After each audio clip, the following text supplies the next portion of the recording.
Dhanik Bharat Educational Institutions, Inter, IIT, JEE, NEET, admission opened. Rangareddy జిల్లా షాబాద్ లో వరుస హత్యల కేసులకు సంబంధించి సంచలన విషయాలు వెలుగులోకి వస్తున్నాయి. రాత్రి 11 గంటల నుంచి 1 గంట మధ్య 6 హత్యలు జరిగినట్లుగా పోలీసులు అనుమానం వ్యక్తం చేస్తున్నారు. మొదట బాలికను ఇంట్లో నుంచి కారులో బయటికి తీసుకువెళ్లాడు రాజ్ కుమార్. ఆ తర్వాత నానమ్మ, అమ్మమ్మ రుక్మిణి, లక్ష్మిని ఎంత వద్దని వారించినా బాలికను బయటకు తీసుకువెళ్ళినటువంటి సీసీటీవీ ఫుటేజ్ ను కూడా మనం పరిశీలించాం. అయితే 3 కిలోమీటర్ల దూరంలో ఉన్నటువంటి చెరువు వద్దకు తీసుకువెళ్లి బాలిక పైన అఘాయిత్యం చేసి గొంతు కోసి చంపేశాడు నిందితుడు. ఇక అదే కారులో ఇంటికి మళ్ళీ తిరిగి వచ్చి బాలిక యొక్క నానమ్మ, అమ్మమ్మ పైన కత్తి పోట్లను దించడం జరిగింది. అయితే షాబాద్ వెళ్లి పిల్లల్ని చూడాలని ఉందంటూ కూడా భార్యకు ఫోన్ చేశాడు. అయితే పిల్లల్ని చూడాలంటున్నారు కదా అంటూ ఇంట్లోకి వచ్చి రావడంతోనే భార్య పైన కత్తితో దాడికి తెగబడ్డాడు. ఇక బయటకు తీసేందుకు పరుగులు పెట్టేందుకు భార్య ప్రయత్నం చేయడంతో ఇంట్లోకి లాక్కొచ్చి మరి చంపేశాడు రాజ్ కుమార్. భార్యతో పాటుగా 2 పిల్లల్ని కత్తులతో గొంతు కోసి చంపేశాడు రాజ్ కుమార్. అయితే అందరినీ చంపి కారులో తిరిగి వెళ్తూ తండ్రికి ఫోన్ చేశాడు రాజ్ కుమార్. అందరినీ చంపేశానని, తాను కూడా చనిపోతున్నానని తండ్రికి ఫోన్ లో చెప్పడం జరిగింది. అయితే ఆ తర్వాత ఫోన్ స్విచ్ ఆఫ్ చేసేశాడు. ప్రెసిడెంట్ రాజ్ కుమార్ కోసం 5 పోలీసు ప్రత్యేక బృందాలు కూడా గాలింపు చర్యలను వేగవంతం చేయడం జరిగింది. ప్రధానంగా రంగారెడ్డి జిల్లాలో చోటు చేసుకున్నటువంటి ఈ ఘటన మాత్రం కలకలం రేపుతుంది, సంచలనంగా కూడా మారుతుంది. క్రమం దీంట్లో విస్తుపోయేటువంటి నిజాలు కూడా బయటకు వస్తున్నాయి. ఒక హత్య నుండి ప్రారంభమై వరుసగా 6 హత్యలకు తెగబడినటువంటి వైనం, ఒక పోక్సో కేసు పెట్టారు అనేటువంటి ఆరోపణ, దీనిపైన వస్తున్నటువంటి ప్రధానమైనటువంటి కక్ష సాధింపుతో పగను పెంచుకొని ఎలాగైనా హత్య చేయాలి, హతమార్చాలి అనేటువంటి ఆలోచనకు వచ్చినట్లుగా తెలుస్తుంది. సాధారణంగా దీంతో పాటుగా అసలు పోక్సో కేసులో బెయిల్ పైన ఏ విధంగా బయటకు వచ్చారు, అసలు బెయిల్ ఏ విధంగా మంజూరు చేశారు అనేటువంటి అంశాలు కూడా ఇక్కడ ప్రధానంగా మారబోతున్నాయి. ఎందుకంటే ఈ కేసును మనం పరిశీలించినప్పుడు ఆల్మోస్ట్ పూర్తి స్థాయిలో సంచలన విషయాలు 1 by 1 వస్తున్నాయి. ముందుగా రాజ్ కుమార్ 6గురిని చంపారు అనేది క్లియర్ కట్ గా అర్థమైపోతుంది. దాని తర్వాత మద్యం సేవించి మాత్రమే తను ఇలాంటి అఘాయిత్యానికి పాల్పడినట్లుగా, హత్యలకు ప్రారంభించినట్లుగా కూడా తెలుస్తుంది. మరి 6 హత్యలు చేసిన తర్వాత తాను కూడా చనిపోతానని రాజ్ కుమార్ ఎక్కడికి వెళ్ళిపోయాడు, ఫోన్ స్విచ్ ఆఫ్ ఎందుకు చేసేశాడు, సో తండ్రికి సమాచారం ఇవ్వాల్సినటువంటి అవసరం ఎందుకు వచ్చింది అనేటువంటి ప్రశ్నల దగ్గర నుంచి పోలీస్ స్టేషన్ లో అసలు బెయిల్ పోక్సో కేసులో ఎందుకు ఇవ్వడం జరిగింది, అతను బయటకు వచ్చిన తర్వాత నిఘా లోపం ఎక్కడ కొరబడింది అనేటువంటి అంశాలు కూడా ఇక్కడ ప్రధానంగా వినబడుతున్నాయి. సాధారణంగా శాంతి భద్రతలకు, ప్రశాంతతకు మారుపేరుగా గ్రామీణ ప్రాంతాలు కనబడుతూ ఉంటాయి. కానీ అలాంటి గ్రామీణ ప్రాంతాలలో ఇంతటి నరమేధం జరగడం అందరినీ భయాందోళనకి గురి చేస్తుంది. ప్రధానంగా రంగారెడ్డి జిల్లా షాబాద్ లో జరిగినటువంటి ఈ ఘటన, రాజ్ కుమార్ అనేటువంటి వ్యక్తి ఉన్మాదిలా మారి సొంత కుటుంబ సభ్యులను, బంధువులను వరుసగా పట్టును పెట్టుకున్నటువంటి వైనం మొత్తం గమనించిన తర్వాత గ్రామీణ ప్రాంతాలు ప్రశాంతమైనటువంటి వాతావరణం దగ్గర నుంచి ఒక్కసారిగా ఉలిక్కి పడేలా చేసింది ఈ ఘటన. ఓవైపు నమ్మక ద్రోహం, మరోవైపు క్రూరత్వం, మరోవైపు ఉన్మాదం, ఇవన్నీ కూడా రాజ్ కుమార్ లో కలగలిసి ఒక ఉదంత పోలీసుల విచారణలో తాజాగా సంచలన విషయాలైతే బయటికి వస్తున్నాయి. ఈ మొత్తం 6 హత్యలు 2 గంటల్లోనే జరిగినట్లుగా తెలుస్తుంది. పోలీసుల ప్రాథమిక విచారణ, అదేవిధంగా అనుమానాల ప్రకారం ఏదైతే దారుణాలన్నీ కూడా రాత్రి 11 గంటల నుంచి అర్ధరాత్రి 1 గంట మధ్య మాత్రమే జరిగినట్లు, కేవలం 2 గంటల వ్యవధిలోనే 6గురిని హత్య చేసినట్లుగా తెలుస్తుంది. అయితే నిందితుడు పక్కా ప్రణాళికతో, పక్కా స్కెచ్ వేసి లేదా ఈ తీవ్రమైనటువంటి ఉన్మాదంతోనే ఈ హత్యలకు పాల్పడినట్లుగా పోలీసులు ప్రాథమికంగా హత్య ఏదైతే చేస్తున్నారో, అయితే దీనిపైన నిందితుడైనటువంటి రాజ్ కుమార్ ముందుగా ఒక బాలికని ఇంట్లోకి వెళ్ళడం, సో కారులో బయటకు తీసుకువెళ్లేందుకు ప్రయత్నించడం, అక్కడ ఉన్నటువంటి అమ్మమ్మ, నాయనమ్మ ఇప్పటికే కేసు ఇష్యూ నడుస్తుంది కాబట్టి రాజ్ కుమార్ ఇంటికి రావడంతో కింద భయాందోళనకు గురయ్యారు. వెంటనే వారు ఎంత వద్దని వారించినా బాలికను ఇంటి నుండి బయటకు తీసుకువెళ్తున్నటువంటి సీసీటీవీ ఫుటేజ్ ను కూడా మనం పరిశీలించాం. సో ఆ బాలికను ప్రశాంతమైనటువంటి వాతావరణంలోనే అంటే మరీ లాక్కొని తీసుకొని వెళ్తున్నట్లుగా విజువల్స్ లో లేకపోయినా ఇంట్లో ఉన్నటువంటి నానమ్మ, అమ్మమ్మ వీరిద్దరు కూడా వద్దని ఎంతో వారించినట్లుగా తెలుస్తున్నాయి. అయితే బాలికను ఏదో మాటలు చెప్పి లేదా మాట్లాడదాం, ఇప్పటికే కేసు ఇష్యూ అయింది కాబట్టి అనేటువంటి అంశాలపైన మాట్లాడి ఉండవచ్చు అనేటువంటి అనుమానాలు కూడా వ్యక్తమవుతున్నాయి. అయితే ఆ సమయంలో ఇంట్లో ఉన్నటువంటి రుక్మిణి, లక్ష్మి ఎంత వద్దని వారించినట్లుగా సమాచారం. బతిమిలాడినా వినకుండా బాలికను కారు ఎక్కించుకొని కూడా తీసుకువెళ్లారు. దాదాపు ఊరికి 3 కిలోమీటర్ల దూరంలో ఉన్నటువంటి ఒక చెరువు వద్దకు తీసుకువెళ్లి ఆమె పైన అఘాయిత్యానికి పాల్పడ్డారు. ఆ పైన గొంతు కోసి దారుణంగా హత్య చేసినట్లుగా తెలుస్తున్నాయి. అయితే బాలికను చంపిన తర్వాత తిరిగి అదే కారులో ఇంటికి వచ్చాడు రాజ్ కుమార్. తనను అడ్డుకున్నందుకు, అసలు సాక్ష్యాలు లేకుండా చేసేందుకు బాలిక నానమ్మతో పాటుగా అమ్మమ్మల పైన కత్తితో విచక్షణారహితంగా దాడి చేశారు. ఇక్కడ 2 అంశాలు మనం కీలకంగా పరిశీలించాలి. ఒకటి, సాక్ష్యాలు లేకుండా చేయాలి అనేటువంటి ఆలోచన చేసినటువంటి రాజ్ కుమార్ మళ్ళీ ఇంటికి వచ్చి నానమ్మ, అమ్మమ్మని చంపాల్సినటువంటి అవసరం వచ్చింది, ఈ సందర్భం వచ్చింది. ఇలా అనుకుంటే మళ్ళీ అన్ని హత్యలు చేసిన తర్వాత వెళ్తూ వెళ్తూ తండ్రికి ఫోన్ చేసి తాను చంపాను, తాను కూడా ఉండను, బ్రతకను, చనిపోతాను అని చెప్పాల్సినటువంటి అవసరం ఎందుకు వచ్చింది? రాజ్ కుమార్ మానసిక స్థితి సైకోలా ప్రవర్తించినటువంటి అంశాలు కూడా ఇక్కడ ప్రధానంగా మారేటువంటి ఛాన్సెస్ కూడా కనబడుతున్నాయి. మళ్ళీ ఇంటికి వెళ్ళిన తర్వాత షాబాద్ లో ఉన్నటువంటి భార్యకు ఫోన్ చేయడం జరిగింది. నేను పిల్లల్ని చూడాలనుకుంటున్నాను అంటూ కూడా ఆమెను నమ్మించేటువంటి ప్రయత్నం చేశారు. ఒక భర్త ఇంటికి వచ్చి పిల్లల్ని చూడాలి అనేటువంటి ఆలోచనతో భార్యను అడుగుతున్నారు అంటే వారిద్దరి మధ్య ఉన్నటువంటి మనస్పర్ధలు కానివ్వండి, లేదా రీసెంట్ గా జరిగినటువంటి ఈ కేసు ఇష్యూ కూడా ఆ భార్య పైన తీవ్రమైనటువంటి ప్రభావం పడవచ్చు. భార్యాభర్తల మధ్య కొంతవరకు కలహాలు కూడా దారి తీసేటువంటి అవకాశం ఉంటుంది. మరి ఇలాంటి సందర్భంలో ఇంటికి రావడంతోనే ఆమె పైన కత్తితో దాడికి తెగబడినట్లుగా తెలుస్తుంది.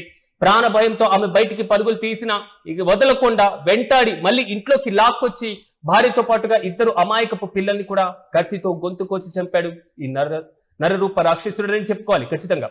ఇంతటి ఘాతుకానికి ఒడిగట్టినటువంటి రాజ్ కుమార్ ఆ తర్వాత కారులో అక్కడి నుంచి పరారైపోతూ తండ్రికి ఫోన్ చేశాడు. అదన్ని చంపేశాను, నేను కూడా చనిపోతున్నానంటూ ఫోన్ లో చెప్పేసి వెంటనే మొబైల్ ఫోన్ ని స్విచ్ ఆఫ్ చేసి అక్కడి నుంచి వెళ్ళిపోయాడు. ఈ సమాచారంతో ఒక్కసారిగా దిగ్భ్రాంతికి గురయ్యారు ఆ కుటుంబ సభ్యులు. అసలు ఏం చెప్తున్నాడో అర్థం కాలేదు. సమయం రాత్రి 1 గంట తర్వాత, కేవలం 2 గంటల్లో 6 హత్యలు చేసిన తర్వాత తండ్రికి ఫోన్ చేసి నేను చంపేశాను, వీరిని చంపా అని చెప్పేసి ఫోన్ స్విచ్ ఆఫ్ చేసేసి అక్కడి నుంచి వెళ్ళిపోవడమే ఆలస్యం.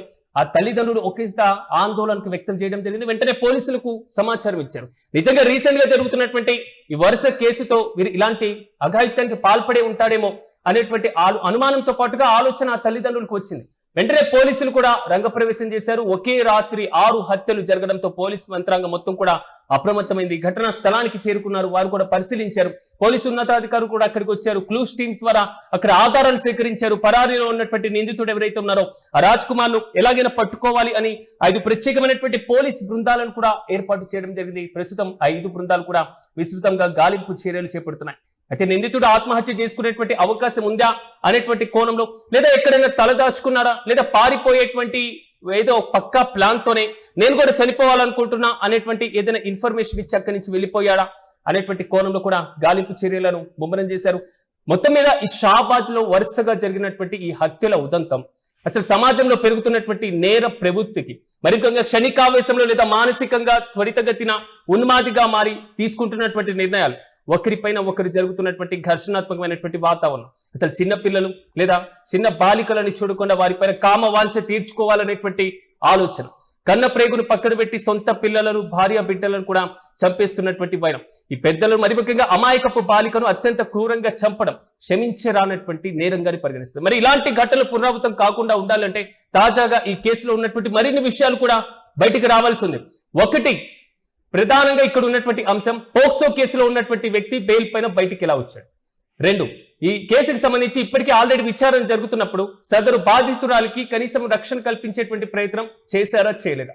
3, బయటికి పోక్సో కేసు మీద వచ్చిన తర్వాత ఇలాంటి నేర ప్రవృత్తి కలిగినటువంటి ఈ వ్యక్తిని పూర్తి స్థాయిలో విచారించేటువంటి సందర్భంలో అతని పైన నిఘా పెట్టలేకపోవడానికి కారణం ఏంటి. ఈ అన్ని అంశాలపైన మరింత స్పష్టత రావాల్సింది. అట్ ద సేమ్ టైం విమర్శలు ఎదుర్కొంటున్నటువంటి పోలీసు వ్యవస్థ పైన, మరి ముఖ్యంగా ఆ 2 పోలీసుల పైన మరింత సమాచారాన్ని వివరాన్ని కూడా పోలీస్ శాఖ తీసుకోవాలనేది మాత్రం ఆ గ్రామస్తులు ప్రధానమైనటువంటి డిమాండ్. అర్ధరాత్రి ఉన్న పలంగా అప్పటికప్పుడు 6 మృతదేహాలను పోస్ట్ మార్టం నిమిత్తం హాస్పిటల్ తీసుకువెళ్లాల్సినటువంటి అవసరం ఎందుకు వచ్చింది అనేటువంటి కోణంలో మాత్రం ఆ గ్రామస్తులు ప్రధానంగా డిమాండ్ చేస్తున్నారు. చూడాలి, ఈ కేసులో తాజాగా వస్తున్నటువంటి సంచలన ఈ విషయాలు, విస్తుపోయేటువంటి విషయాలు ఒక్కసారిగా ఉలిక్కిపడేలా చేస్తుంది. చూడాలి, ఈ కేసుకు సంబంధించి ఇంకా మరిన్ని వివరాలు కూడా పోలీసులు వెల్లడించేటువంటి అవకాశాలు కనబడుతున్నాయి. అమ్మాయి ఉంటుంది, వాళ్ళ మదర్ పేరు లక్ష్మి, వాళ్ళ అమ్మమ్మ రుక్కమ్మ ఉంటుంది, నాయనమ్మ రుక్కమ్మ. ఇది ఏంటంటే రాజు అనే దయాలగూడ పర్సన్ వచ్చేసి, దయాలగూడ ఆయన నివాసం యాక్చువల్లీ ఇక్కడ వచ్చి బతుకుతుండే. ఏం చేసి ఇంటి పక్కన వెళ్ళే కదా అని చెప్పేసి కొంచెం ఫ్రెండ్లీగా మూవ్ అయ్యిండు. అయిన సంగతి అయ్యి ఏం చేసిందంటే ఆ పిల్లని కొంచెం మెల్లమెల్ల ఇలా తెలియదు, వీళ్ళు ఇంట్లో వాళ్ళేరు తెలియదు, స్టాప్ చేసిండు. కొన్ని డౌట్స్ వచ్చినాయి మనకి. ఆ పిల్లకి మన చెప్పుకున్నాం, అంతా అయిపోయింది. వీడు ఏం చేస్తుండే, ఆ పిల్ల కాలేజీకి పంపిస్తే ఆ కాలేజీలో ఎక్కడెక్కడైతే వస్తుందో, ఎక్కడెక్కడ బస్ దిగుతుందో అక్కడ వచ్చేసి ఆపుతున్నాడు. ఆపి బస్ దిగు కాళ్ళ పోదాం అన్నట్టుగా హరాస్మెంట్ చేస్తే ఆ పిల్ల మాకు వచ్చి కంప్లైంట్ చేసింది. మేము కంప్లైంట్ చేసినాక ఆ పిల్లకు చెప్పినాం. అప్పుడు ఏం చేసినామంటే ఆ ఎక్కించే దగ్గర ఒకరు, పంపే దగ్గర ఒకరు, మళ్ళీ మధ్యలో ఏమన్నా అయితే మేము ఇక కొంచెం సెక్యూరిటీగా కొంచెం ప్రొటెక్షన్ తోనే ఉన్నాం. అది ఇన్ఫర్మేషన్ ఇక కొంచెం సీరియస్ అయింది. మొన్న లాస్ట్ ఎగ్జామ్స్ రాయడానికి వెళ్ళినప్పుడు శంషాద్ వచ్చింది. వారు ఎగ్జామ్ పిల్లకి హాల్లోకి ఎగ్జామ్ రాసి వచ్చిన తర్వాత ఆమెను గుంజుకొని వెళ్ళిపోయాడు. గుంజుకొని పారిపోతున్నాడు. మా అక్క ప్రొటెక్షన్ కి ఆడనే ఉన్నది, పక్కకే ఉన్నది. ఆమె వాటి గుంజుతుంటే ఏమన్నాడంటే అందరు పబ్లిక్ చూస్తారు ఇక వాడిని కొట్టగలరా అని చెప్పేసి ఆమెను వదిలేసి, బిడ్డ మీ మొగన్ని చంపినా, మీ మొగన్ని నేను సంవత్సరం కింద చంపినా, ఎవడ వీకిండా, ఏ పోలీసు వాడు వీకాడు, ఏం వీకాడు, పోలీసు వాళ్ళు ఏం వీకాడు అని చెప్పేసి ఆడు స్టేట్మెంట్ ఇచ్చేసిండు. ఆయన వాళ్ళు అప్పుడు మా అక్క వచ్చి మాకు చెప్పిన తర్వాత మాకు డౌట్ వచ్చింది, అంటే వీడు మా బావని కూడా ఇట్లా చంపిండు యాక్చువల్ గా. సరే వచ్చి ఇట్లా అదే రోజు మళ్ళీ అది పొద్దున 11:30, 12 గంటలకు అయిపోయింది. 2 గంటల కల్లా మళ్ళీ పిఎస్ లో ఉన్నాం మేము. అమ్మాయిని తీసుకొని డైరెక్ట్ పిఎస్కి వెళ్ళిపోయి ఇంటికి కూడా వెళ్ళిపోయి కంప్లైంట్ ఇచ్చినాం.